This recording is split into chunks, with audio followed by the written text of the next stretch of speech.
জঙ্গিপুর লোকসভা তৃণমূল কংগ্রেসের প্রার্থী খলিলুর রহমান জেতার পর ধুলিয়ার নিজস্ব বাসভবনে উচ্ছ্বাসিত তৃণমূল কর্মী সমর্থক। জঙ্গিপুর থেকে তরিকুল শেখের রিপোর্ট, জঙ্গিপুর টিভি।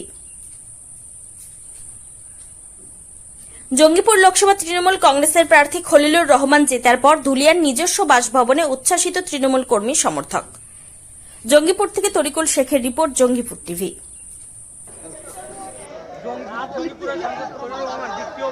আবার নির্বাচিত হলেন বিপুল ভোটে জিতেছেন, তার পরিপ্রেক্ষিতে আপনি কি বলতে চান?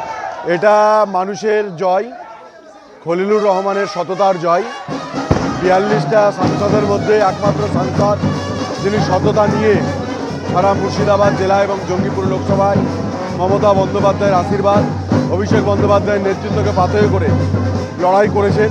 5 বছর মানুষের পরিষেবা দিয়েছেন, মানুষ তাকে আশীর্বাদ করেছে, দোয়া করেছে।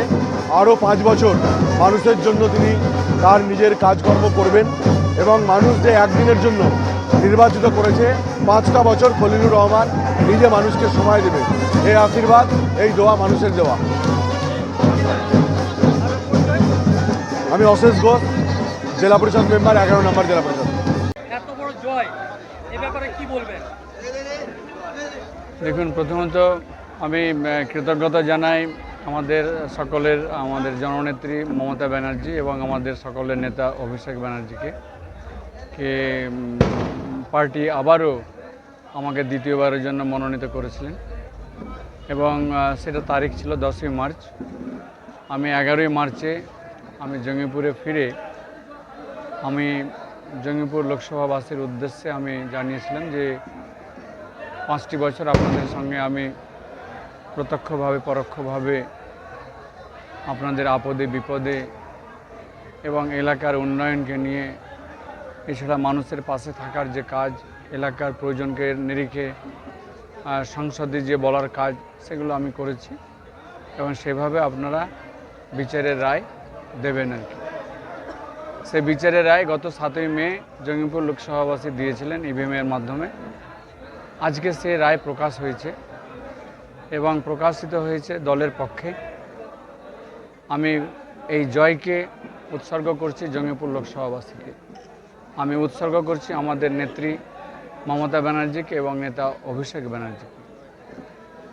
আগামী দিনে যে 5টি বছর জন্য আমাকে যে আবার নির্বাচিত করেছে জঙ্গিপুর লোকসভাবাসী, আমি এর জন্য আমার সমস্ত বিধায়ক, সমস্ত ব্লক সভাপতি, সমস্ত অঞ্চল নেতৃত্ব, বুথ নেতৃত্ব এবং শাখা সংগঠনের জেলা থেকে, ব্লক থেকে, অঞ্চল থেকে সমস্ত নেতৃত্বকে আমি কৃতজ্ঞতা জানাই। আরও আমাদের পুলিশ প্রশাসনকে এবং মিডিয়া বন্ধুদেরকেও, তিনারাও সঠিকভাবে সে কাজগুলো করেছেন।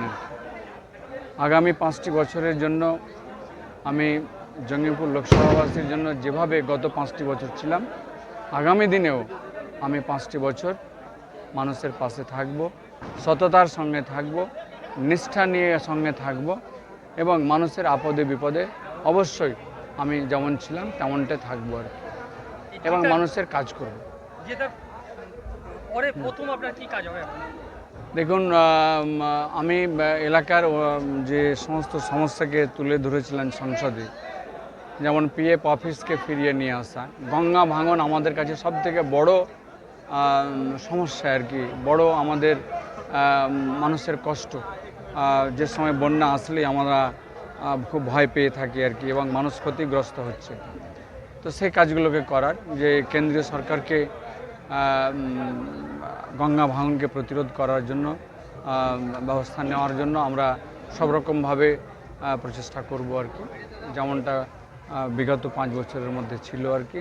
আমি চাইছি এবারও আমি আরও বেশি থেকে বেশি আমি প্রয়াস থাকবে এবং আমাদের রাজ্য সরকারের মাধ্যমে যেভাবে এই গঙ্গা ভাঙনকে প্রতিরোধের যে কাজ হচ্ছে, সেটা অবশ্য আরও একটু বেশি করার জন্য আমি সে অনুরোধ রাখব। পাশাপাশি শিক্ষা এবং স্বাস্থ্যকে আমি আরও অনেক উন্নত মানের করতে পারা যায়। যেমন আমাদের এখানে আলিগড় ইউনিভার্সিটি আছে, সেই আলিগড় ইউনিভার্সিটিতে যে আজকে যে কয়েকটা হাতে গোনা কয়েকটা সেকশন বা স্ট্রিম নিয়ে যেগুলো পড়ালেখা হচ্ছে তাতে আমরা সন্তুষ্ট নই। এখানে আরও স্ট্রিম খুলতে হবে, ডিগ্রি কোর্সের থেকে মাস্টার ডিগ্রি, এবং যেটা সবথেকে বেশি জরুরি সেটা হচ্ছে কি এই আলিগড় ইউনিভার্সিটিতে আমাদের এলাকার কোনো স্টুডেন্ট সুযোগ পাচ্ছে না। তো যেন সুযোগ পায় তার একটা চেষ্টা আমি অবশ্যই আমাদের যে কেন্দ্রীয় অফিস যে আলিগড় ইউনিভার্সিটির সেখানে যোগাযোগ এবং কেন্দ্রীয় মন্ত্রীর সঙ্গেও এই ব্যাপারে আমরা কথা বলবো আর কি। সেরকম স্বাস্থ্যের বিষয়ে আমাদেরকে অনেক সময় অনেককে কলকাতা রেফার হতে হচ্ছে, যে রেফারের কাজটা যেন মিনিমাম থেকে মিনিমাম হয়, এবং আমাদের মুর্শিদাবাদ মেডিকেল কলেজকে যেন আরও উন্নত মানের করতে পারা যায় তার চেষ্টা আমি করব, এবং সবটাই জঙ্গিপুর লোকসভাবাসীর দিকে তাকিয়ে। এই যে জঙ্গিপুরবাসী দু হাত তুলে আশীর্বাদ করেছে, দোয়া করেছে, এই যে মানুষের স্বপ্ন পূরণ করেছেন, যে জিতেছেন, সে মানুষদের উদ্দেশ্যে আপনি কি বার্তা দেবেন? দেখুন, আমি একটু আগে আপনাদের জানালাম যে কি যেমনটা আমি ছিলাম, সততার সঙ্গে থাকা, নিষ্ঠার সঙ্গে থাকা এবং মানুষের আপদে বিপদে থাকা, কাজ তো আছে।